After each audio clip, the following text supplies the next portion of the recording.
विद्यार्थी मित्रांनो नमस्कार. मी प्राध्यापक सुहास कुलकर्णी. आपलं HSC व्होकेशनल म्हणजेच उच्च माध्यमिक व्यवसाय अभ्यासक्रमाच्या इयत्ता 11वीच्या ऑटोमोबाईल टेक्नॉलॉजी या विभागाच्या पेपर फर्स्ट ऑटोमोटिव्ह इंजिन या विषयाच्या प्रकरण क्रमांक 8मधील दुसऱ्या व्हिडिओमध्ये सगळ्यांचं स्वागत करतो.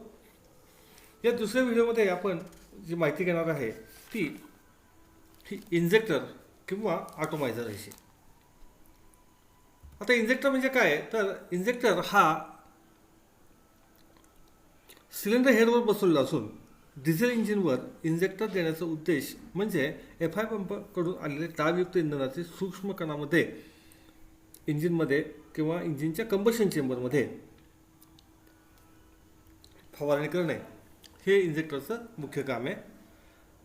या इंजेक्टरचे कार्य काय काय ते आपण बघूया. पहिलं कार्य जे आहे ते डिझेल इंधनाचे सूक्ष्म कणामध्ये फवारणी करणे म्हणजे त्याला आपण ऑटोमायझेशन असं म्हणतो. पेट्रोल इंजिनमध्ये ऑटोमायझेशन करण्यासाठी आपल्याला कार्बोरेटरमध्ये एक इमल्शन ट्यूब दिलेली आहे. तर डिझेल इंजिनमध्ये आपण इंधन हे डायरेक्ट इंजिनमध्ये त्याने फवारणी करतो. तर इंजिनमध्ये फवारणी करण्यासाठी तर किंवा त्याचं ऑटोमायझेशन करण्यासाठी आपण इंजेक्टरचा वापर करतो.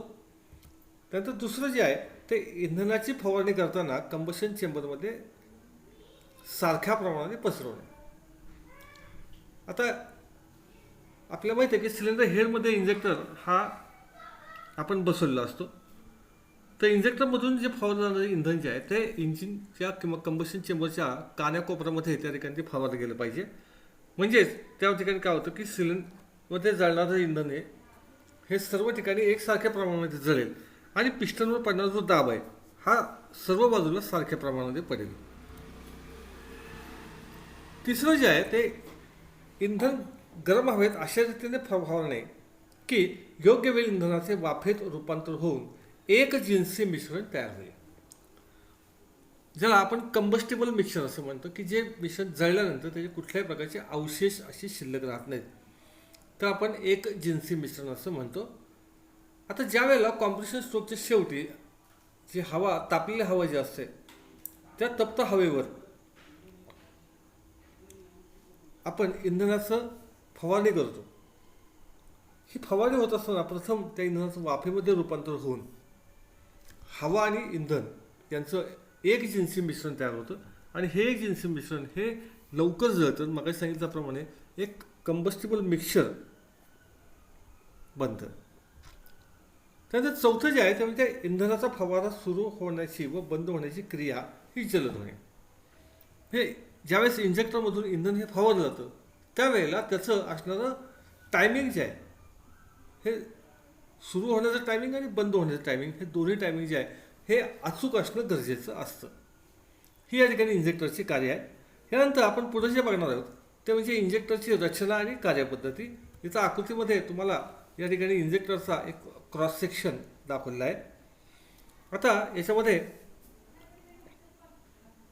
पहिल्यांदा आपण जे बघणार ते इंजेक्टरचे महत्त्वाचे भाग. पहिला जो आहे तो म्हणजे नॉझल बॉडी.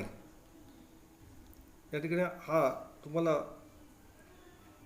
हा जो दिसणारा भाग जो आहे आपण नॉझल बॉडी असं म्हणतो. त्यानंतर नॉझल व्हॉल्व म्हणजे इथं खालच्या बाजूला जो दिसतोय तर आपण नॉझल व्हॉल्व असं म्हणतो. नॉझल कप नट इथं या ठिकाणी जो बसवलाय तर आपण कप नट असं म्हणतो.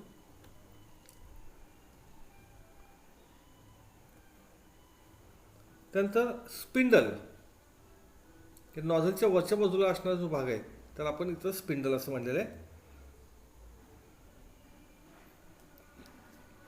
त्यानंतर स्प्रिंग या स्पिंडलच्या वरच्या बाजूला असणारा जो भाग आहे तर आपण इथं स्प्रिंग असं म्हणलेलं आहे.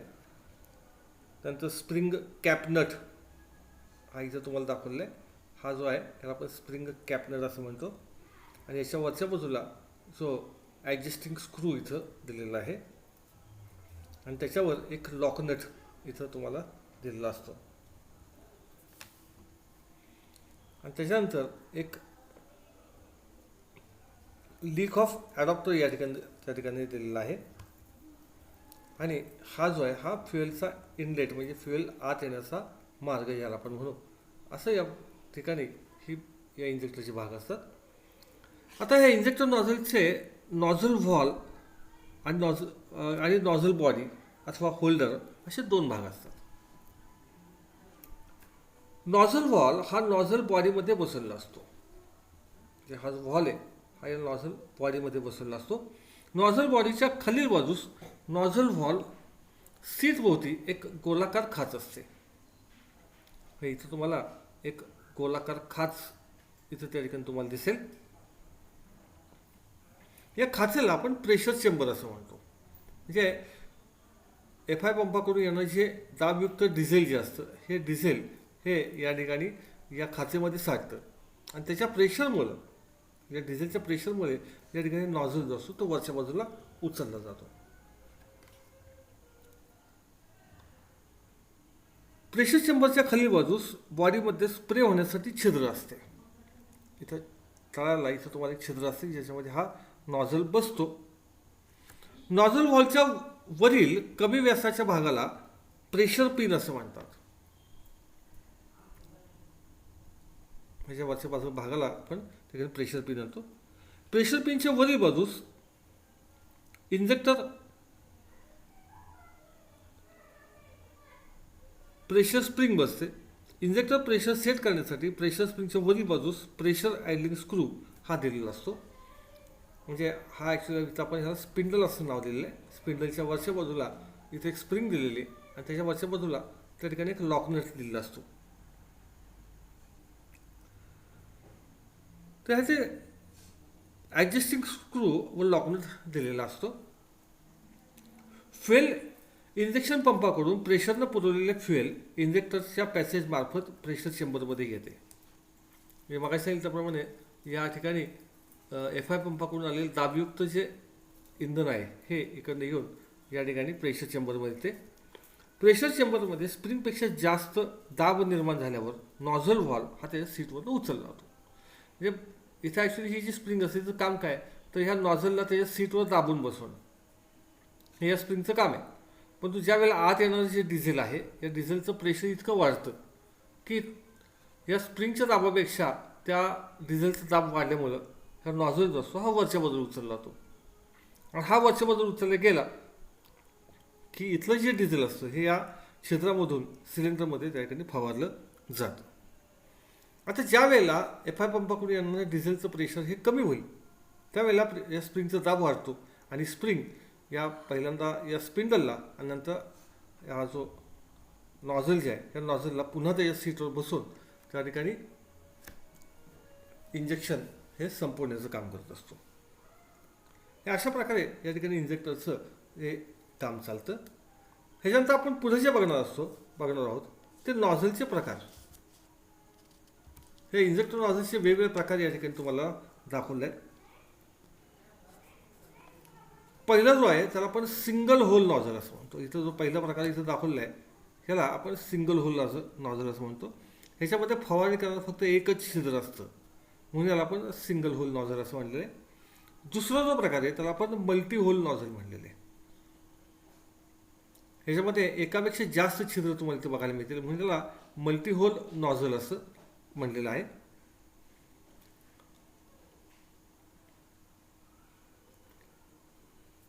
या छिद्राचा व्यास हा 0.45 मिलीमीटरपर्यंत असतो. तिसरा जो प्रकार आहे त्याला आपण पिंटल होल नॉझल असं म्हणतो. हा तिसरा प्रकार इथे तुम्हाला बघाल हा पिंटल होल नॉझल असं म्हणतो. आता याच्यामध्ये इथं तुम्हाला खालच्या बाजूला सिंगल होल नॉझलमध्ये जो स्प्रेचा आकार जो आहे तो साधारणतः 15 डिग्रीपर्यंत दाखवला आहे. त्यानंतर मल्टी होलमध्ये नॉझलमध्ये तो साधारणतः प्रत्येकाचं 20 डिग्रीपर्यंत दाखवला आहे. तर पिंटल होल नॉझलमार्फत हा जो स्प्रेचा आकार जो आहे साधारणतः 60 डिग्रीपर्यंत या ठिकाणी दाखवलेला आहे. या नॉझलच्या खालच्या बाजूला पिनसारखा भाग असतो. इथं तुम्हाला पिनसारखा भाग दिसेल म्हणून याला आपण पिंटल नॉझल असं म्हटले. ह्याच्यामुळे काय होतं तर स्प्रिंगच्या आकारामध्ये एक प्रकारची पोकळी निर्माण होते आणि जास्तीत जास्त भागापर्यंत डिझेल पोचवण्यापर्यंत किंवा पोचवण्याचं काम ह्याच्यामार्फत केलं जातं. ह्याच्यानंतर जो प्रकार आहे तर आपण पिनटॉक्स नॉझल असं म्हणतो. हा तुम्हाला दाखवला हा पिनटॉक्स नॉझल या ठिकाणी दाखवला आहे. याची रचना जी आहे ही पिंटल नॉझलप्रमाणेच आहे, पण तो आकृतीत दाखवल्याप्रमाणे मेन स्प्रोच्या होलच्या उजव्या बाजूला एक जादाचं होल या ठिकाणी दिलेलं आहे. याला आपण ऑक्झिलरी होल असं म्हणतो. आता ज्या वेळेला इंजिन थंड असतं त्यावेळेला इंजिन स्टार्ट करताना सुरुवातीला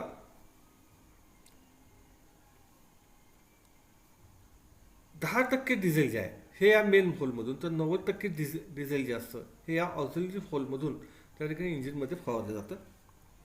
आता ॲक्च्युली हा जो या प्रकारचा जो नॉझल जो आहे हा त्या ठिकाणी इनडायरेक्ट कंबशन चेंबर असणाऱ्या इंजिनमध्ये या ठिकाणी वापरलं जातं. आता याच्यामध्ये होतं काय की सुरुवातीला ज्यावेळेस इंजिन थंड असतं त्यावेळेला या 90% इंधन हे या छिद्रामधून या ठिकाणी झाल्यामुळे काय होतं की पहिल्यांदा ते जे इनडायरेक्ट कंबशन चेंबर जे आहे तो भाग त्या भागातला असणारी हवा जी आहे ती पहिल्यांदा तापवली जाते आणि नंतर ज्या वेळेला इंजिन हे नॉर्मल टेम्परेचरला येतं त्यावेळेला या मेन नॉझलमधून त्या ठिकाणी 100% अशा प्रकारचं डिझेल हे फवारलं जातं आणि मग सिलेंडरमध्ये असणारं संपूर्ण हवा आणि इंधन यांचं मिश्रण त्या ठिकाणी जळतं.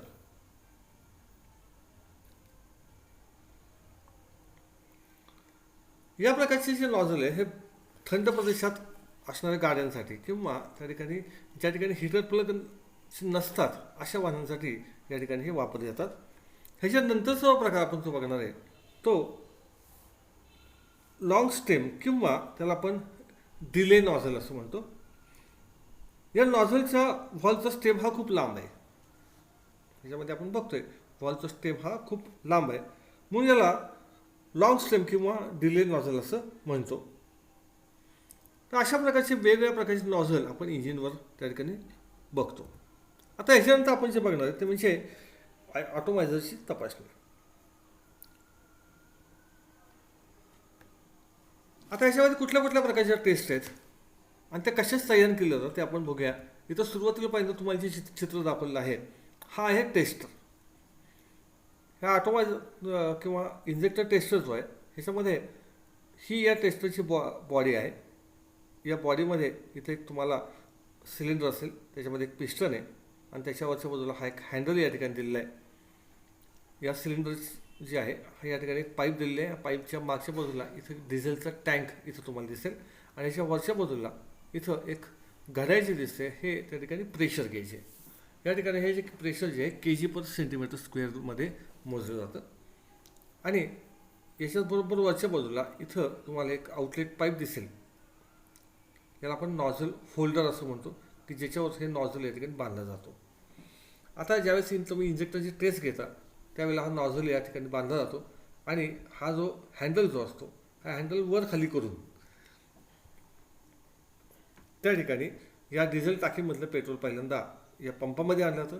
पंपामध्ये त्याच्यामध्ये दाब निर्माण केला जातो आणि ते दाबयुक्त डिझेल जे असतं हे नॉझलमधून इथून फवारलं जातं आणि ते ज्यावेळेस फवारलं जात असतं त्यावेळेला या ठिकाणी ते किती दाबानं फवारलं जाते म्हणजे त्या ठिकाणी ते फवारणारं इंधन जे आहे ते इंधन जे आहे त्याचा असणारा दाब जो असतो तो kg/cm² मध्ये या ठिकाणी या प्रेशर गेजवर त्या ठिकाणी तुम्हाला पाहायला मिळतो. आता याच्यामध्ये इंजेक्टरच्या कुठल्या कुठल्या टेस्ट आहेत ते आपण बघूया. यातली पहिली जे टेस्ट आहे ते आपण प्रेशर टेस्ट असं म्हणतो. आता या टेस्टमध्ये काय आहे तर इंजिन उत्पादकाच्या शिफारसीनुसार प्रथम इंजेक्टरचे प्रेशर सेटिंग केले जाते. त्यानंतर आकृतीत दाखवल्याप्रमाणे म्हणजे इथे जे आकृतीत दाखवले ह्याच्याप्रमाणे या ठिकाणी या टेस्ट बेंचवर या नॉझलचं टेस्टिंग केलं जातं. आता ज्या वेळेला या नॉझलमधून फ्युएल स्प्रे केलं जातं त्यावेळेला या इंधनाचं असणारं जे प्रेशर जे आहे हे इंजिन उत्पादकानं शिफारस केल्याप्रमाणे प्रेशर आहे का हे या ठिकाणी पहिल्यांदा तपासलं जातं. तर इंजिन उत्पादकानं दिलेल्या दाबापेक्षा दाब जर कमी असेल तर या नॉझलच्या वरच्या बाजूला असणारा जो लॉकिंग स्क्रू जो आहे स्प्रिंगच्या वरच्या बाजूला बसवलेला जो लॉकनट आणि लॉक स्क्रू जो असतो तो टाईट करून त्या ठिकाणी प्रेशर वाढवलं जातो. ज्यावेळेस प्रेशर जास्त असेल त्यावेळेला इथून हे प्रेशर काय केलं जातं ते कमी केलं जातं. तर अशा रीतीनं या ठिकाणी पहिली जी टेस्ट ही प्रेशर टेस्ट ही आपण या ठिकाणी घेतली. दुसरं जे आहे ते म्हणजे लीक ऑफ टेस्ट. आता लीक ऑफ टेस्ट म्हणजे काय, तर इंजेक्टर हा टेस्टिंग मशीनवर बसून पंप लिव्हरने पंपिंग करून ते प्रेशर साधारणतः 150 kg पर सेंटीमीटर स्क्वेअरपर्यंत त्या ठिकाणी न्यायचं. हे प्रेशर जवळजवळ 10 सेकंदापर्यंत ठेवायचं. आता हे जे प्रेशर आहे हे साधारणतः तुमचं फ्युएल स्प्रे करण्याचं जे प्रेशर आहे त्यापेक्षा थोडंसं कमी अशा प्रकारे या ठिकाणी हे प्रेशर ठेवायचं असतं आणि त्यानंतर हा हँडल सोडून द्यायचा.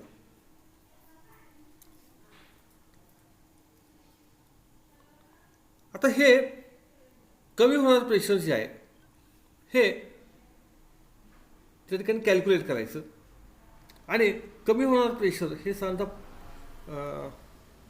एका मिनिटाला समजा 10 kg प्रमाणे या ठिकाणी ते प्रेशर जर कमी होत असेल तर ते इंजिन उत्पादकाच्या शिफारशीप्रमाणे आहे. आणि समजा त्याच्यापेक्षा जर जास्त वेगानं त्या ठिकाणी प्रेशर कमी होत असेल तर या इंजेक्टरमध्ये काहीतरी कुठेतरी लिकेज होते असं समजायचं. मग अशा वेळेला इंजेक्टर खोलून त्या ठिकाणी व्हॉल्व सीटवर तो चांगल्या प्रमाणे बसतोय नाही हे बघायचं. नसेल तर त्या ठिकाणी त्या लॅपिंग त्या व्हॉल्वला लॅपिंग करून ग्राइंडिंग करून किंवा आवश्यकता असणार तो बदलून अशा प्रकारे त्या ठिकाणी त्या इंजेक्टरची दुरुस्ती केली जाते. त्यानंतर तिसरा जो आकार आहे तो म्हणजे स्प्रे टेस्ट किंवा त्याला आपण स्प्रेचा आकार असं म्हणतो. इंजेक्टर नॉझलमधून स्प्रे होणारे डिझेल हे तुषार स्वरूपामध्ये किंवा धोक्याच्या स्वरूपामध्ये असतं. ते धारेचे किंवा थेंबाच्या स्वरूपात कधीही नसावं, कारण तसं असेल तर ते हवा आणि इंधन यांचं त्या ठिकाणी चांगल्या प्रकारे मिश्रण होऊ शकणार नाही. तसेच मल्टिपल नॉझलमधून फवारलेलं डिझेल हे सारख्या अंतरावर किंवा सारख्या प्रमाणात फवारले जात आहे का हे या ठिकाणी बघावे. परंतु नॉझल होलमधून फवारले जाणारे डिझेल हे सारख्या अंतरावर व प्रमाणशीरप्रमाणे फवारले जात नसेल तर त्या नॉझलचे परीक्षण करावे. कारण काही घनकचरा त्या ठिकाणी नॉझलमध्ये किंवा नॉझलच्या छिद्रामध्ये अडकला असेल किंवा त्या ठिकाणी नॉझलच्या सीटवर बसतो त्या ठिकाणी व्हॉल्वचा फेस किंवा त्या ठिकाणी ते छिद्र जर खराब झाला असेल त्यामुळे स्प्रेचा जो पॅटर्न किंवा आकार जर बदलला असेल तर त्याप्रमाणे आवश्यक अशा प्रकारची दुरुस्ती करून तो नॉझल जो असतो तो पुन्हा इंजिनवर बसावा. अशा 3 प्रकारच्या टेस्ट आपण या इंजेक्टरच्या आपण घेतो. ह्याच्यानंतर आपण जे बघणार आहे तर आपण डायरेक्ट इंजेक्शन किंवा DI इंजेक्शन पद्धत सध्याच्या वाहनांना जी वापरली जाते तर आपण DI इंजिन असं म्हणतो. तर ह्याच्यामध्ये काय केलं जातं तर हा ठिकाणी तुम्हाला सिलेंडर दिसेल आणि याच्यामध्ये पिस्टन जो आहे पिस्टनच्या वरच्या बाजूला इथं तुम्हाला कंबशन चेंबर हा तयार केलेला दिसतो आणि त्या सिलेंडर हेडवरच या ठिकाणी हा नॉझल बसलेला असतो. आणि ज्यावेळेला या नॉझलमधून फ्युएल स्प्रे होतं त्यावेळेला या सिलेंडरमध्ये असणारी हवा आणि याच्यामध्ये असणारं जे डिझेल जे असतं तर त्यांचे होणारं जे मिश्रण जे असतं हे त्या ठिकाणी पिस्टनच्या डोक्यावरच या ठिकाणी होतं, म्हणून याला आपण DI इंजिन असं म्हणतो.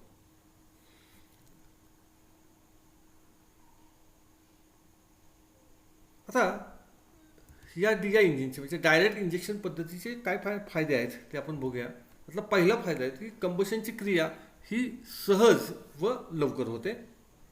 दुसरा फायदा आहे इंजिनची औष्णिक कार्यक्षमता वाढून इंधनाचा खर्च कमी होतो. औष्णिक कार्यक्षमता असा की इंजिनमध्ये त्या ठिकाणी निर्माण झालेली उष्णता आणि इंजिन केलेलं कार्य यांच्या गुणोत्तराला आपण औष्णिक कार्यक्षमता असं म्हणतो. तर याच्यामध्ये इंधन या ठिकाणी हे जे औष्णिक म्हणजे अशा प्रकारची जे डायरेक्ट इंजेक्शन पद्धती आहे त्याच्यामध्ये काय होतं तर औष्णिक कार्यक्षमता ही जास्त असते आणि त्याचा सगळ्यात महत्त्वाचा फायदा काय तर त्यामध्ये इंधनाचा खर्च हा कमी होतो. तिसरं जे आहे ते हे इंजिन थंड हवामानात सुद्धा चांगल्या प्रकारे चालू शकतं. त्यानंतर हे इंजिन कमी स्पीडला सुद्धा जास्त टॉर्क मिळवून देतं. पुढचा फायदा असा आहे की कॉम्प्रेशन रेशो 13 सेक ते 16 सेक असला तरी चालतो. आता जनरली डिझेल इंजिन जे आहे या डिझेल इंजिनमध्ये कॉम्प्रेशन रेशो जो असतो हो जास्त असतो, म्हणजे जो जवळजवळ काही वेळेला तो 16 सेक ते 24 सेकंदपर्यंत असतो. पण तो डायरेक्ट इंजेक्शन पद्धती जी आहे ह्याच्यामध्ये कॉम्प्रेशन रेशो जर कमी जरी असला तरी सुद्धा त्या ठिकाणी हवा आणि इंधन यांचं प्रकारचे चांगलं मिश्रण होऊन ते इंधन जळण्यास मदत होते. आणि सगळ्यात महत्त्वाचं म्हणजे की ह्या ज्या प्रकारची जी इंजिन आहेत डायरेक्ट इंजेक्शन असणारी जी इंजिन आहेत, याच्यामध्ये इंजिनचा आकार जो असतो तो अतिशय साधा असतो.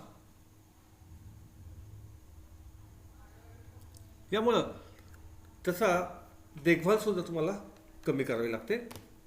आता एखाद्या गोष्टीत जसे फायदे असतात तसे त्याचे तोटे पण असतात.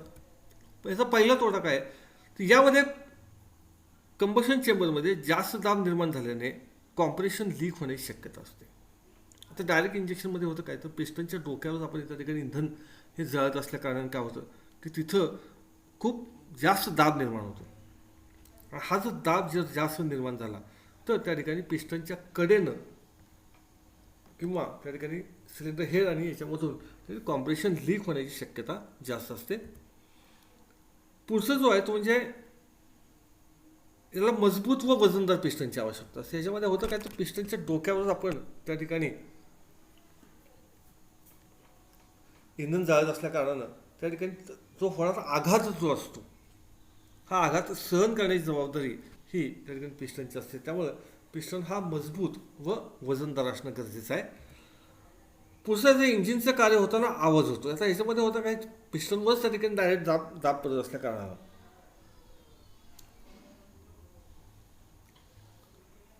त्या ठिकाणी पॉवर स्ट्रोकच्या वेळेस हा जास्त दाब निर्माण होतो.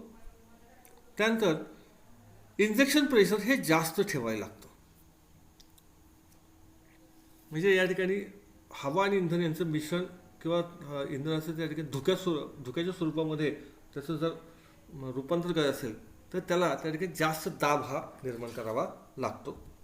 ह्याच्यानंतर आपण पुढे जे बघणार आहे ते म्हणजे हायस्पीड डिझेलचे फायदे. सध्याच्या वाहनांवर आपण जे डिझेल वापरतो त्या डिझेलला आपण हायस्पीड डिझेल असं म्हणतो. आता हे हायस्पीड डिझेल जे असतं त्याचं काय काय फायदे ते आपण बघूया. पहिला जो फायदा आहे तर हे इंजिन आर्थिकदृष्ट्या परवडणारे असते. म्हणजे हायस्पीड डिझेल इंधन पद्धती असणारे जे इंधन आहे हे इतर इंजिनच्या तुलनेनं ते आर्थिकदृष्ट्या आपल्याला जास्त परवडतं. दुसरा जो आहे यासाठी लागणारं इंधन जे आहे हे बऱ्यापैकी स्वस्त आहे. तिसरं हे इंधन एक कमी स्फोटक आहे. त्यामुळे इंजिनमध्ये नॉकिंग किंवा डिटोनेशन होण्याची शक्यता नसते. पुढे आपण जे बघणार आहे तर या इंजिनची औष्णिक कार्यक्षमता जास्त असते. औष्णिक कार्यक्षमता म्हणजे काय आपण ते मागाशी बघितले त्या हायस्पीड डिझेलची ही औष्णिक कार्यक्षमता ही जास्त असते. याच्यामुळे तर काय होतं की इंजिनमध्ये पॉवर तर जास्त निर्माण होतेच पण इंधनाचा खर्चसुद्धा त्या ठिकाणी कमी होतो. पुढे जे आहे की ही सिस्टीम असणारी इंजिनची देखभाल ही कमी लागते. आणि या ठिकाणी पुढचं जो आहे या इंजिनमध्ये तयार होणारे एक्झॉस्ट गॅसेसचं प्रमाणसुद्धा कमी असतं. म्हणजे ज्यावेळेला पॉवर स्ट्रोकच्या वेळेस हे इंधन जळतं त्यावेळेला इंजिनमधून बाहेर पडणारे एक्झॉस्ट गॅसेसचं प्रमाण हे कमी असतं. कारण इंजिनमध्ये असणाऱ्या इंधनाचं बऱ्यापैकी त्या ठिकाणी संपूर्ण ज्वलन होत असल्या कारणानं त्या ठिकाणी एक्झॉस्ट गॅसेसचं प्रमाण हे कमी असतं. अशा रीतीनं आपण या ठिकाणी ह्या दुसऱ्या व्हिडिओमध्ये जे आपण बघितलं त्या सगळ्यांना समजलं असेल असं समजतो आणि थांबतो. धन्यवाद.